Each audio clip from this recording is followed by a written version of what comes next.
Hello guys, আমি চলে এলাম আবার একটা নতুন ব্লগ নিয়ে। আর এই ব্লগে থাকছে আমি কিছু জমি লাগাইছি, বুড়ো ক্ষেত। এগুলা কেমন হচ্ছে কি বিষয় দেখতে আসছি। এই যে দেখেন, এই ক্ষেতটা আমি লাগাইছি, এটা হ্যাঁ খুব সুন্দর হচ্ছে। কোনো গাছ মাত্র স্ট্রং হইতেছে ধান গাছটা। হ্যাঁ ঠিক আছে। তো আমি আসছি কিরম পানি আছে দেখতে। এই যে দেখেন, দেখা যাচ্ছে পানি এই দিক দিয়ে সব পরিপূর্ণ আছে, কিন্তু কোনাটায় দেখেন শুকায়, কোনাটা শুকনো দেখা যাচ্ছে। তার কারণ হচ্ছে আমার এই যে মাঝখানে একটা ছোট্ট বান্ধা আছে, এটা সুইটা গেছে মাঝখানে, দেখা যায়।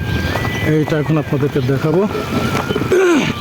দেখেন কৃষকের কি পরিশ্রম, কাজ করলে কত কিছু করতে হয়। এই দেখেন, এখন লুঙ্গিটা আমি উল্টা বাই নিয়ে নেই, সবাই দেখতে থাকেন।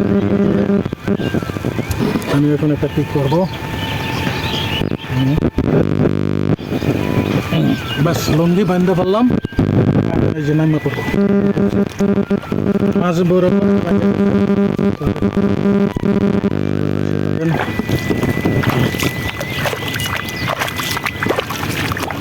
এই যে এখানে বাঁধিয়ে গেছে, কতটা ভাঙছে ওইটার পানি এটা নামে পড়তেছে, যার কারণে ওই পাশে শুকায়।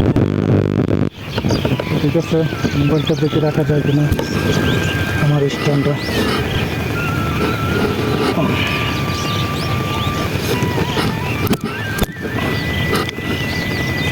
ব্যাস, এখন এটা বান্ধে। বিসমিল্লাহির রহমানির রহিম। বান্না দিলে যদি যে বান্না দিয়ে থাকবে না, চলে যাবে। পানি যদি না থাকে তাহলে প্রবলেম।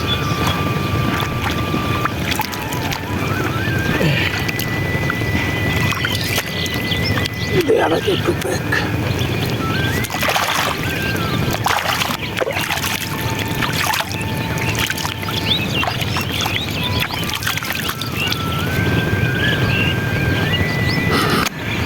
সামনে মনে হয় ঠিক আছে, তারপরেও আর একটু চেক করে আসি।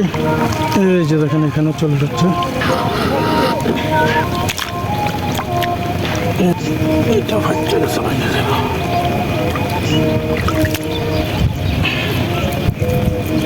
এখানেও বান দিয়ে দিলাম যাতে ফ্যাক্টটা থাকে।